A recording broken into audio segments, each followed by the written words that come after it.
The next thing about it is stop worrying about most things, because by the time you spot them, it's too late. Huh? And this is true almost any pest or disease. By the time you notice it, it's really too late to do much. What you can do is make plans to stop it happening next year. That's often more to the point. And what actually does lose us crops and yields is the weather.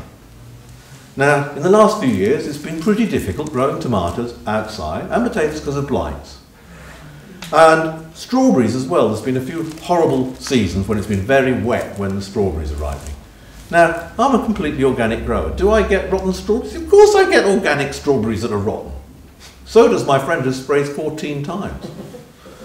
And he's really annoyed because he's paying a lot of money to spray his strawberries and it still doesn't protect them all every year. This is the thing, is that it's the weather, stupid. You know, it's the economy, stupid. There are certain things that really affect what is going to happen. And in any one year, there will be some crops that look good and some that look bad. And they won't just be in your garden, they will be in everybody's garden. And there's nothing you can do about the weather much. You know. I started buying hundreds of old-fashioned aerosols and letting them off, hoping to improve climate warming a bit.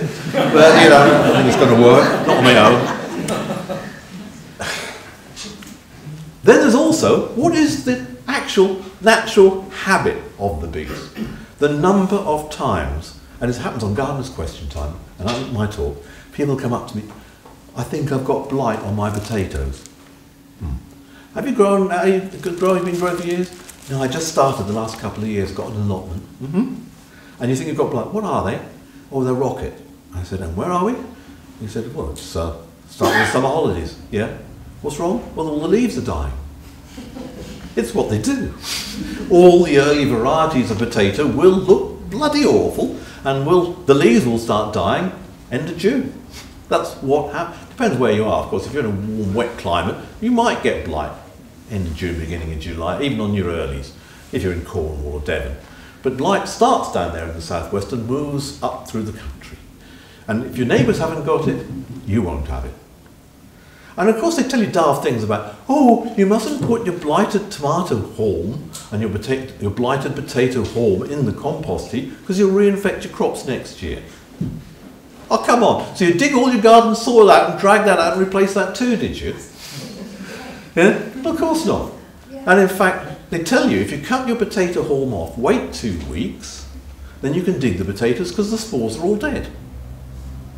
Spores may overwinter on a potato that's half blighted and comes through and starts a new plant off, a volunteer, and grows. You might get it that way. But most of the time, blight arrives when it's warm and wet and it comes on the wind from the southwest. And if you want to be a non-organic person and spray, you can spray and spray and spray. You might slow it up by a week or two.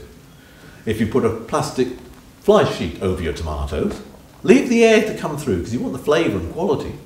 But keep the rain off, again you can get a couple of weeks. You can grow resistant varieties.